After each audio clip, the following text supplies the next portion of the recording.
Kuom kinde malach nyakorom gajongo ganda ma uke alwora mar nam Lolwe osebedo kaywago dongruok mag apeyni kaka yor chiero chumi mag alworano. Geno mar oganda diponi koro nyalo nyuolo olemo kaluwore gi chenro ma sirikal nitiere godo mar gedo mar apeyni matudo gwenge ma Kaluo kod gwenge ma Libamba. Apeyni motisi gi nying mar Lake Victoria Ring Road. Chenrogo ma sirikal koro medo chwako igeno ne dhi jiwo sectors mag pur, lupo, ohala kod limbe. Ne jodak e gwenge mantie e alwora mar nam Lolwe, rach mar apeyni osebedo ka kelo ng'ikruok ne dongruok ka kuom higni mathoth. Gedo mag apeynigo osebedo mana singo ma ok chop kare. E chenro matinende mano oyangi gi piny owacho, kiponi nyalo kelo fuong'ruok ne jopiny. Chenrono mar gedo mar apeynigo ma otisi ni Lake Victoria Ring Road. E chenro motelo, Lake Victoria Ring Road ne geto gedo mar apeyni maborgi koriw duto to romo kilomita 500 kata kamano yawe kendo moriwo kilomita mamoko 112 madhi tudo Kisumu kod Busia. Counties maromo 8 dhi yudo apeyni e bwo Lake Victoria Ring Road magin Busia, Siaya, Kisumu, Homa Bay, Migori, Vihiga, Nandi kod Uasin Gishu. Gedo mar Lake Victoria Ring Road bende en chenro mag geto tudruok gi apeyni madhi nyaka dho wath Mombasa kendo matudo Uganda, Rwanda, South Sudan kod the Democratic Republic of the Congo. Jatend migawo mar omenda John Mbadi yande olero okang' mar yaro chenrono dhi kelo tudruok malach e kind gwenge ma oluoro nam Lolwe nyaka oko.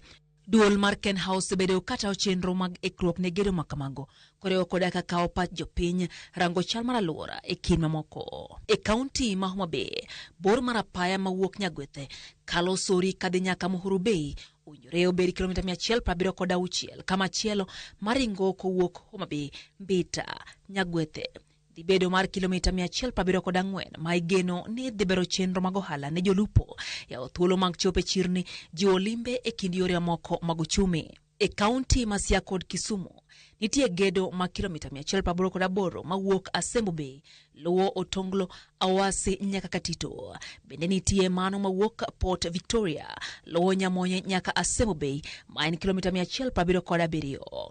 Apeynigo ineno kaka mago madhi yawo tudruok ne johala kendo jiwo chenro mag pur. Bende tudruok gi kaunti ma Busia ineno kaka mano madhi keto wuoth bedo mayot e kind gwenge ma Kaluo gi piny Libamba ma Uganda.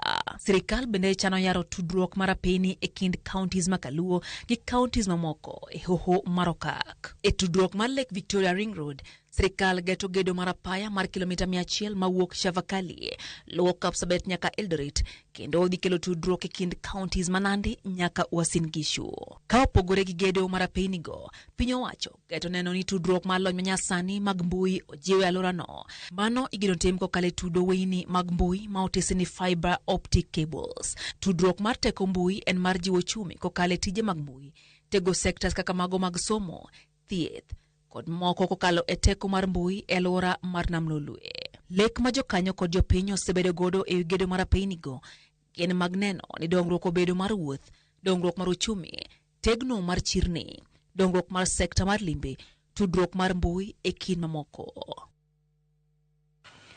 Dakika ni 21 nyakorom gajongo ka yo mokwongo chenro ni maro imore hero kamana ahinya kuom keto Ramogi TV na singo ka opach kapok ka yo mokwongo tis nyawade KE wacho kanyo ni weche manyien chopone e yo makare.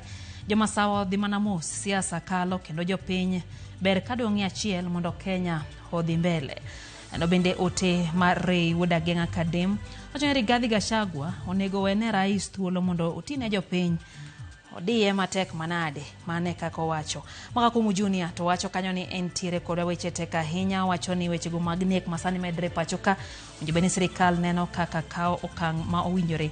Jackie Nyarmodi wacho ni entiere kod wa chenro dia makawuono be eno kanyo ote mar Collins Ochieng wacho kanyo ni entiere kumoro na Lara ema honene weche gi heyo makare. Dantes Japati wacho ni entiere kodwa ka entie Ligala Kabiero kadmana uzum kapita wacho ni weche gichopo ne Luanda Konyango Center omori ka Gladys Wanga wacho weche makare kendo kama waluo koreo kwa nyatuoe Kenya dwa dongruok mondo mi youths okony